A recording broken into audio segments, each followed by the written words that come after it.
With the WINN FM News, I am Kevin Brown. Our top stories: art meets sustainable energy. Rihanna Heiliger of St. Kitts and Nevis shines in Watts Art Sustainable Energy Art Contest. Win up to $3,000 by participating in the ECCB's Dcash public survey.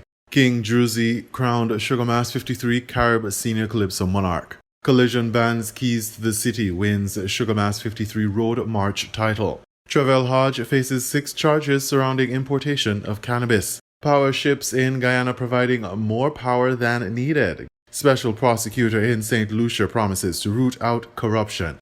Internationally, Putin apologizes to Aliyev over tragic incident with Azerbaijan airline plane crash. Now, the details. The Organization of Eastern Caribbean States (OECS) Commission is proud to celebrate the success of its inaugural Watts Art Sustainable Energy Art Contest. In the contest, creativity and environmental awareness converged to showcase the talents of young artists throughout the region. Among the highlighted achievers is Rihanna Heiliger, an 18-year-old from St. Kitts and Nevis who secured second prize for her compelling artistic representation of renewable energy. Rihanna's artwork focuses on the power of renewable resources, effectively illustrating how various forms of energy can collaborate to promote sustainability.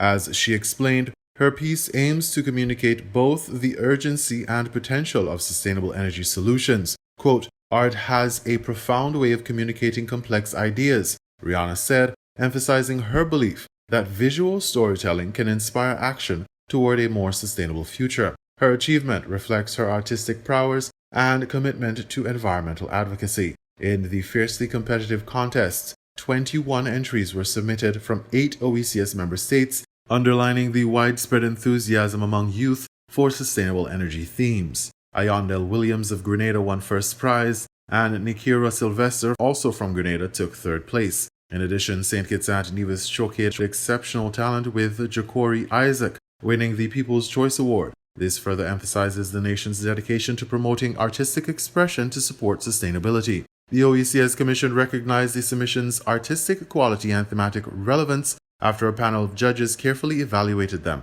Judith Ephraim Schmidt, head of the Sustainable Energy Unit at the OECS, noted the importance of nurturing creative expression alongside critical discussions on sustainability. Prizes included tech gadgets and a forthcoming calendar featuring the top 12 artworks, providing a platform for young artists to amplify their messages of hope and sustainability in the face of climate change. The Watts Art Initiative not only accentuates the artistic talents of youth like Rihanna Heiliger, but also contributes to the broader dialogue on sustainable energy practices within the OECS region. The Commission's ongoing commitment to involving young people in discussion and actions related to sustainable development promises to inspire future generations in their quest for a more environmentally responsible world. The Eastern Caribbean Central Bank, ECCB, has officially launched the Dcash public survey, inviting citizens and residents from the Eastern Caribbean Currency Union, ECCU, to share their feedback on the future of digital currency with the upcoming Dcash 2.0. The initiative, which aims to refine and enhance the digital currency experience, is open until December 31st, providing an opportunity for the community to contribute their insights. The survey targets a broad audience, including current Dcash users, individuals interested in digital payment solutions, and those unfamiliar with the concept. Participants' feedback will be instrumental in guiding the development of Dcash 2.0, ensuring that it effectively meets users' needs and fosters greater financial inclusion throughout the region. ECCB emphasizes the importance of this feedback, which will help shape a secure and user-friendly digital currency solution designed for various payment flows, including person-to-person, P2P, person-to-business, P2B, and government-to-person, G2P transactions. To incentivize participation, the ECCB offers exciting cash prizes as a token of appreciation for valuable input. Throughout the survey period, participants will have the chance to win $500 monthly, with one winner selected from each member country for 2 consecutive months. Additionally, at the end of the survey, one lucky participant will receive a grand prize of $2,500. To enter, individuals need only to complete the survey once. Interested participants can access the survey and review the terms and conditions by visiting the Dcash service link at surveymonkey.com/r/Dcash2. The vibrant atmosphere of Carnival Village was electrified on December 27, 2024, as the highly anticipated Carib Senior Calypso Finals culminated with the crowning of a new monarch, King Druzy. This year's competition featured a thrilling showdown between the 7 finalists. The 7 had advanced from the Sugar Mass 53 Senior Calypso Monarch semifinals held on December 12, 2024, and were heading to the stage to compete against the reigning monarch, Queen Independent. King Druzy emerged victorious among the competitors, capturing the audience's hearts with his captivating performance. The new monarch showcased his immense talent, earning 830 points, which secured his prestigious title. Following closely behind him, Big Lice finished in second place with 808 points, while the reigning Queen Independent, who was also a formidable contender, claimed third place with 783 points. The event was a remarkable celebration of calypso music, culture,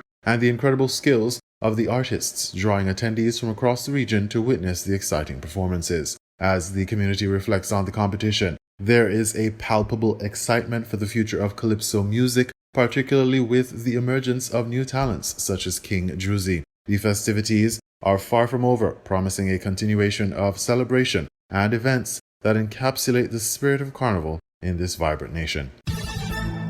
The St. Kitts and Nevis National Carnival Committee announced the results of the Juve and Road March competitions for Sugar Mass 53, revealing an exciting and vibrant celebration of cultural expression and creativity. The Road March competition concluded with an extraordinary tie, prompting judges to utilize their tie-breaking policy. Collision Band's Keys to the City emerged victorious over Upset Squad's Aliens, as both entries initially tied at 8 points. ASAP Band's Rum Shop garnered a commendable third position with 7 points. In collaboration with Small Axe Band, Zodiac excelled in the Best Performance category. Following their success, Sherwin White, manager of Collision Band, gave an exclusive interview to WINN and expressed his overwhelming joy and gratitude. He reflected on the band's enduring journey, stating, "Well, that's for me. I'm overjoyed. As soon as the announcement made, water came up my eyes, tears have been coming down and everything.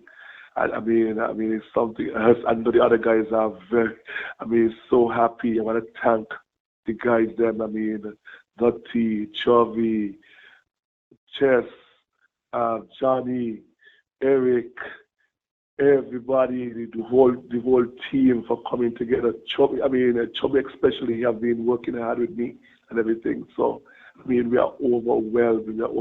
Honestly. We come this close to winning the world match. The band have been around for 21 years, and it finally come to pass." He also emphasized the significance of their victory after 21 years of dedication, mentioning that the band had cultivated a strong following over time. White stressed the importance of perseverance, encouraging aspiring artists to stick to the task and never give up, as success is often a matter of time and effort. What you need to do is to persevere, stick to the task, never give up.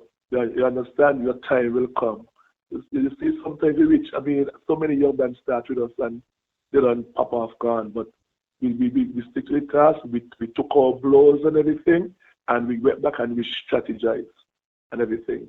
In a standout performance, XS Juve showcased their unparalleled artistic talent, taking home the title for first Juve Troupe to launch theme and costume, as well as large Juve Troupe of the Year, amassing an impressive score of 262 points. Trailing behind was Red Devils with their captivating Pirates of the Caribbean presentation, which earned them 232 points, while Dusk to Dawn, representing New Vibes Band International, secured third place with 223 points. The individual accolades saw Romaine Belgrove triumphing as the individual mass player, and Dusk to Dawn, New Vibes Band International, receiving the Spirit of Juve Award with a notable score of 86 points. The Carnival celebrations are set to culminate in a grand victory jam, promising an unforgettable experience for all attendees. Trevell Hodge, a resident of Hainesmith Village, has been slapped with a total of 6 charges following a significant drug bust at the Royal L. Bradshaw International Airport. The Royal St. Christopher and Nevis Police Force and His Majesty's Customs and Excise Department filed the charges stemming from an incident on December 23, 2024. During a routine inspection of delayed baggage at the airport, officers from the Royal St. Christopher and Nevis Police Force's Anti-Narcotics Unit uncovered 3 packages containing green vegetable material later confirmed to be cannabis. The discovery was made between 6 p.m. and 7 p.m. as Hodge attempted to claim the baggage. The immediate arrest followed, with Hodge being taken into police custody along with the suspected narcotics. On December 24, 2024, Hodge was formally charged with 2 serious offenses: possession of cannabis with intent to supply and importation of cannabis. In addition to these charges, the Customs Department has brought 4 more allegations against him, which include submitting a false declaration to a customs officer, importation of restricted goods, to wit cannabis sativa, importation of a quantity of cannabis sativa, and knowingly attempting to fraudulently evade customs. All charges have been documented and laid at the Bastia Police Station as the investigation continues. In regional news, power ships in Guyana providing more power than needed. Guyana News Source has that report. With the second power ship now connected to GPL's power grid, Vice President Barrett Jagdeer posted that the Guyana Power and Light Company now has more electricity than it needs, so much so that it also has a big reserve. While still placing the blame on the country's power woes at the feet of the previous government, which met the power problems when it took office back in 2015, Mr. Jagdeer said the installation of the power ship marked a positive step that happened this week, adding that the power company has not had this much reserve power in a long time. And that has allowed us now we have 267 megawatts of power installed, with the demand in October was about 205 megawatts, peak demand. It is now about 200 megawatts. So we have about 67 megawatts of reserve for the first time after a long time. So now GPL has reserves. They're using part of it as spinning reserves,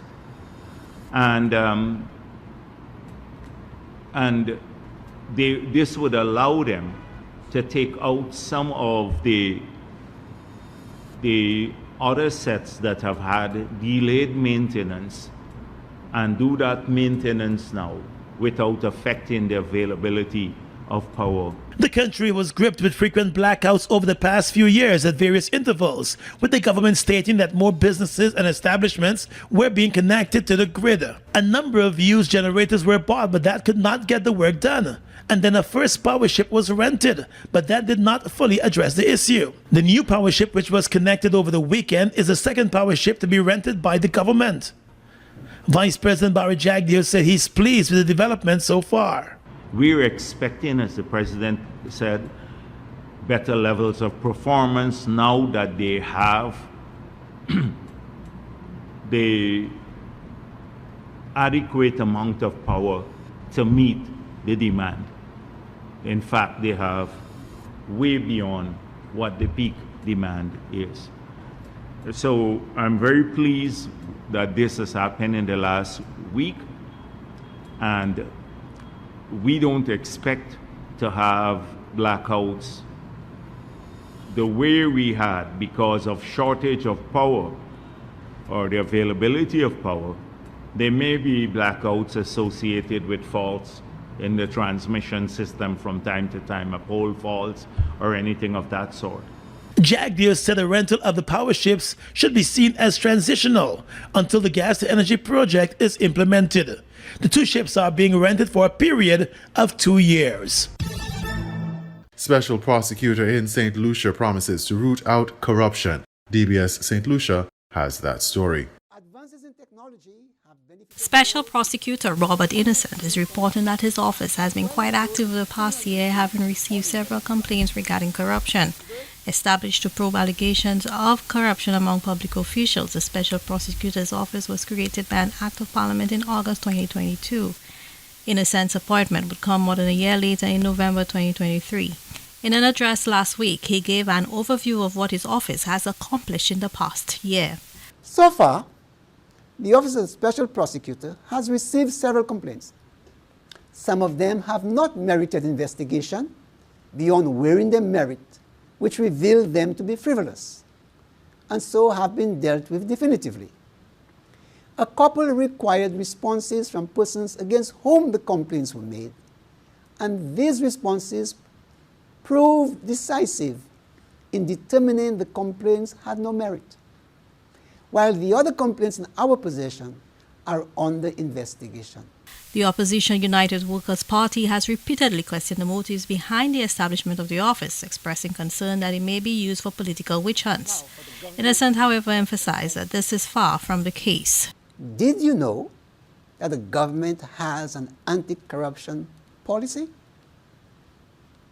The creation of the post of special prosecutor is not the government of St. Lucia reflexive response to the alleged rumors among many persons of corruption among public officers and officials.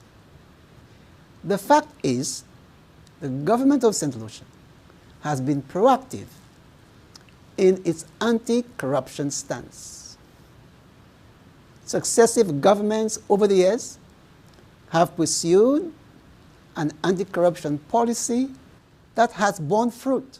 Last month, Innocent took a decision to drop all corruption claims brought against 5 government officials, including Prime Minister Philip J.P. and Deputy Prime Minister Dr. Ernest Hilaire. The complaints, which include allegations of abuse of office, were brought by former Acting Controller of Customs Peter Chico in relation to the Range Rover corruption matter. The special prosecutor found that Chico's allegations against the government officials were without merit.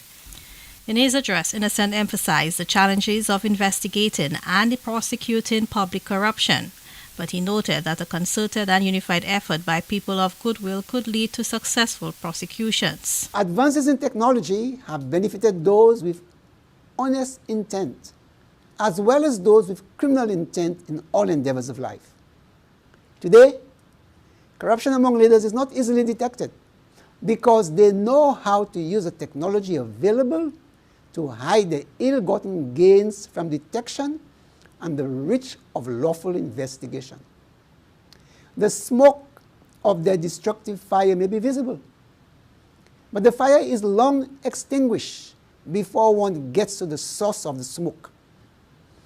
Early detection is key to early success because it gives the perpetrator little time to hide illegal loot where it may be difficult or impossible to reach. The special prosecutor has highlighted the essential role of the public in identifying misconduct by officials, noting that his office is just one part of the government's anti-corruption efforts. For the DBS News World, Zane Romulus reporting. We now bring you these international reports. Russia's president has apologized to the president of Azerbaijan for an incident in Russian airspace involving an Azerbaijan Airlines passenger plane, which crashed on Wednesday. 38 people died when that plane, destined for Grozny in Russia, came down in neighboring Kazakhstan. Earlier, the US said it had indications that Russian air defense systems were responsible for downing the plane. Let's go to Dorsa Jabari, who's standing by for us in Moscow. So, Dorsa, just tell us more about what we're hearing from the Kremlin.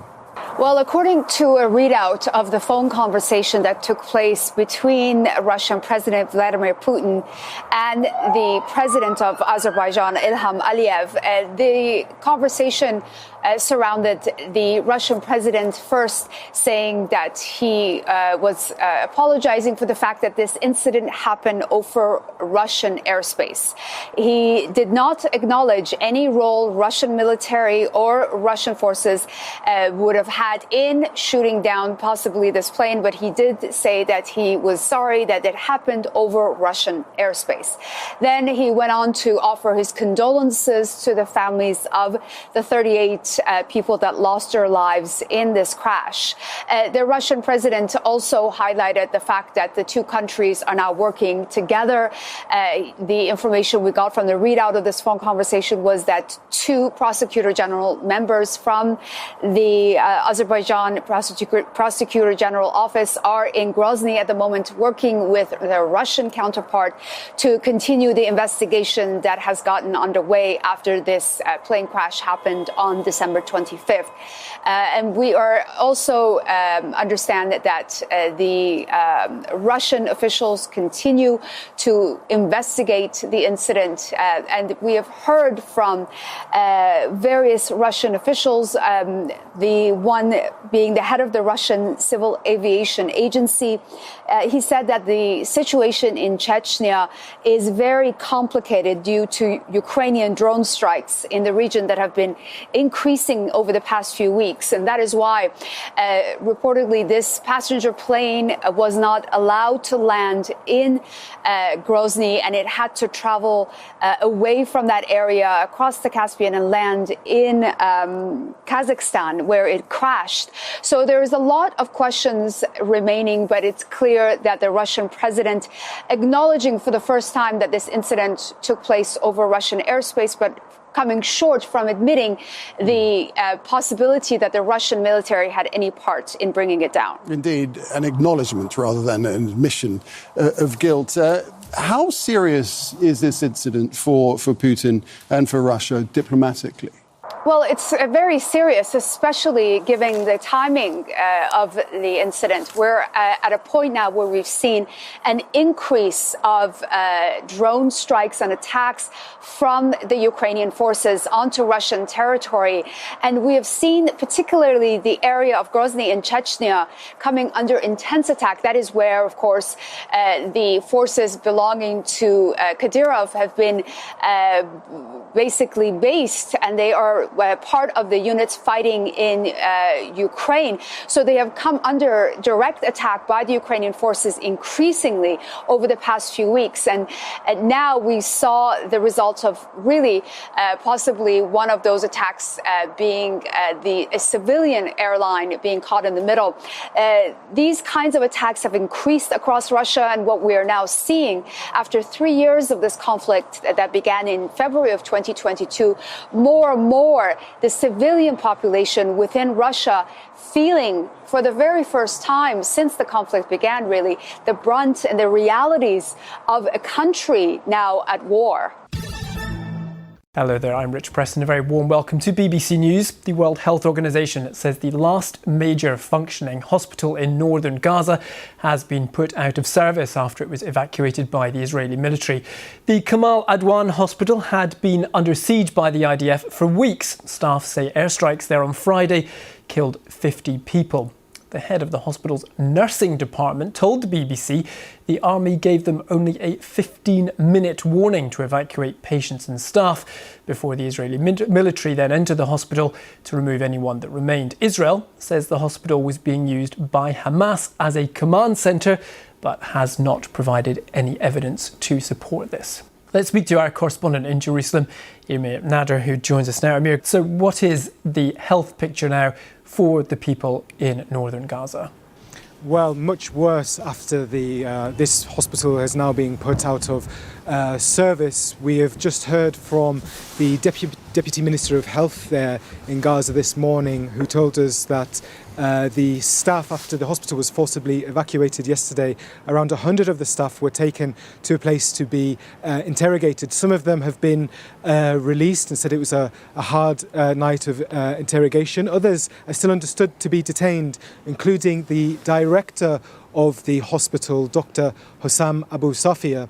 Now, those that have been released have, some of the staff have had chance to go to a nearby hospital, which was itself evacuated by the Israeli military earlier in the week and was proposed by the Israeli military as a place that the staff and patients could continue their work in.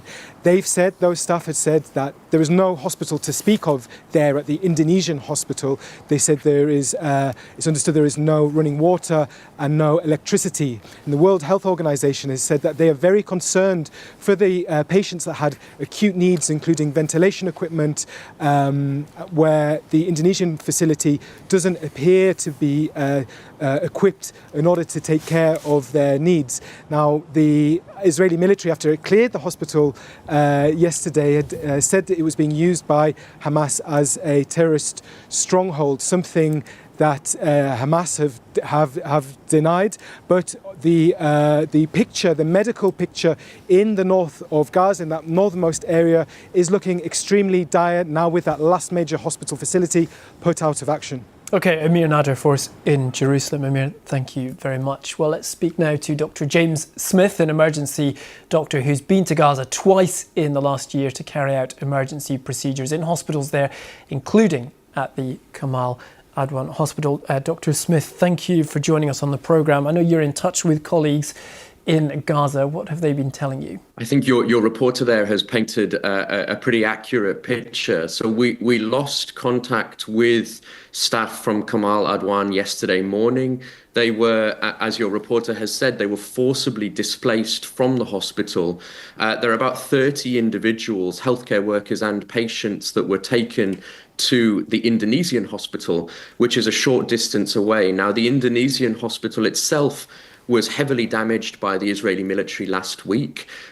Patients there yesterday had no water, no electricity, no medicine. As we speak now, we understand that the Ministry of Health in Gaza and the WHO are trying to negotiate with the Israeli military to bring some supplies and to repair the facility, or to otherwise remove the patients from what is left of the Indonesian hospital. Kamal Adwan has been destroyed. It has been besieged now for more than 80 days. There was direct sniper fire into the hospital, direct shellings, quadcopters dropping explosives into the hospital courtyard. Palestinian healthcare workers have been killed and injured. And now, as your reporter mentions, more than 100 people, including the director of the hospital, Dr. Safia, have been forcibly detained. We believe now, as of this morning, that Dr. Safia has been detained and arrested by the Israeli military. A spokesperson for the WHO says that for those who are severely injured in Gaza, this is a death sentence. Is that fair?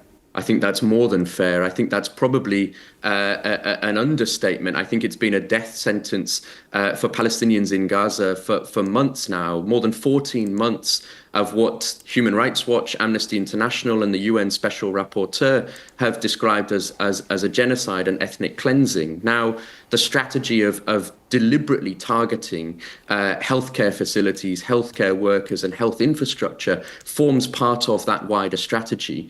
Kamal Adwan was the last remaining hospital, the northernmost hospital in Gaza. Last estimates provided by the UN suggested that there were about 75,000 people still sheltering and fearing for their lives in the north of Gaza without any access to healthcare, any access to water, to food, to medicine. What is left other than to die, to be killed, or to be forcibly displaced to the south? Yeah. The seized oil tanker, accused of sabotaging an undersea power cable and 4 internet cables, now sits off Finland's coast. Finnish investigators said the ship that has been linked to Russia may have caused damage to the cables by dragging its anchor along the seabed, causing a recent outage of the S-Link 2 power cable that connects Finland with Estonia. The Kremlin said Finland's seizure of the ship carrying Russian oil was of little concern to it. But Baltic nations are on high alert. NATO said on Friday it would boost its presence in the Baltic Sea after the suspected sabotage. Estonia launched a naval operation to guard a parallel electricity link. And Sweden's Coast Guard said it had increased surveillance of ship traffic. Of course, when a ship drags anchors along the seabed, long way, it can't go unnoticed. Estonia's Justice Minister Liisa Pakosta told Reuters on Friday that it was time to update centuries-old maritime law to prohibit damage to underwater infrastructure. The situation that is now at the Baltic Sea where the anchors have been dropping several times in a row, and it can't be by accident. We think that it is a good idea to look over also the international law to make these investigations more smoothly. Finnish police said they were investigating the Eagle S on suspicion of aggravated criminal mischief and that crew members had been questioned. Customs officials said they believe the ship is part of a shadow fleet of aging tankers being used to evade sanctions on the sale of Russian oil.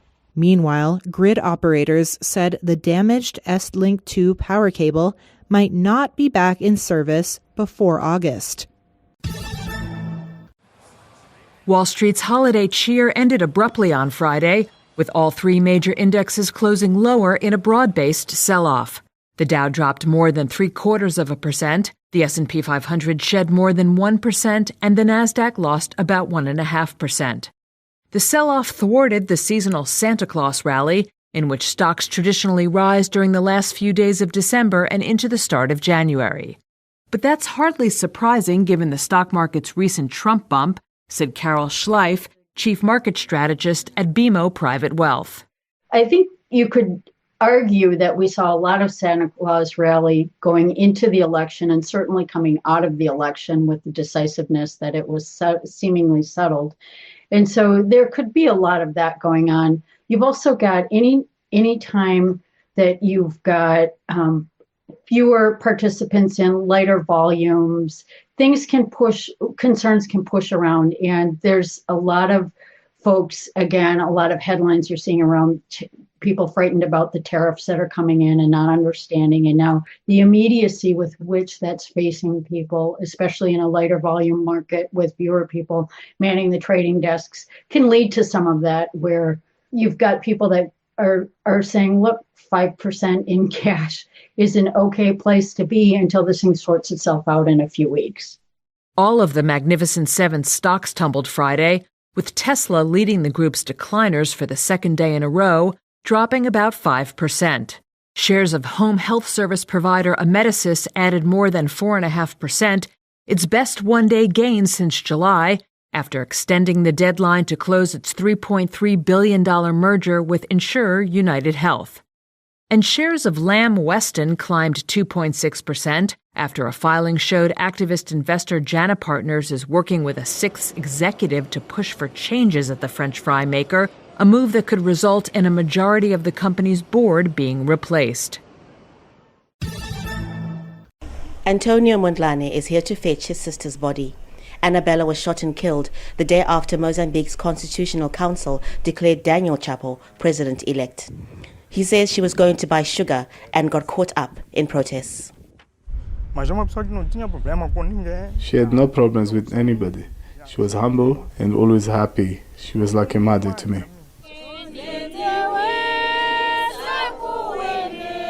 Her family says she was a quiet, humble woman who was in the wrong place at the wrong time.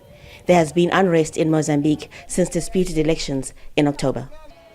Rights groups say dozens of people have been killed in the past 3 months of protests. Daniel Chapo's inauguration is in January, and there are fears it will be a flashpoint for those who are certain the election was stolen. Leaders in southern Africa say they are ready to assist Mozambique. The longer it takes to resolve the political crisis, the more nervous people are expected to get. What is really being helpful these days is that the army is in the streets. If not to act proactively, they are doing defensive actions and to make deterrence for those who are in the street trying to loot and to try to create a destabilization in the area. The capital is calmer now, but a lot of property has been vandalized or destroyed. With African leaders calling for peace in Mozambique, people hope this could put pressure on politicians here to end this crisis quickly. Harun Mutasa, Al Jazeera, Maputo. You were listening to the WINN FM 98.9 newscast. Our top stories were: art meets sustainable energy. Rihanna Heiliger of St. Kitts and Nevis shines in Watts Art Sustainable Energy Art Contest. Win up to $3,000 by participating in the ECCB's Dcash public survey. King Druzy crowned Sugarmass 53 Carib Senior Calypso Monarch. Collision bans keys to the city wins Sugarmass 53 Road March title. Travel Hodge faces 6 charges surrounding importation of cannabis. Power ships in Guyana providing more power than needed. Special prosecutor in St. Lucia promises to root out corruption. Internationally, Putin apologizes to Aliyev over tragic incident with Azerbaijan airline plane crash. Thank you for listening.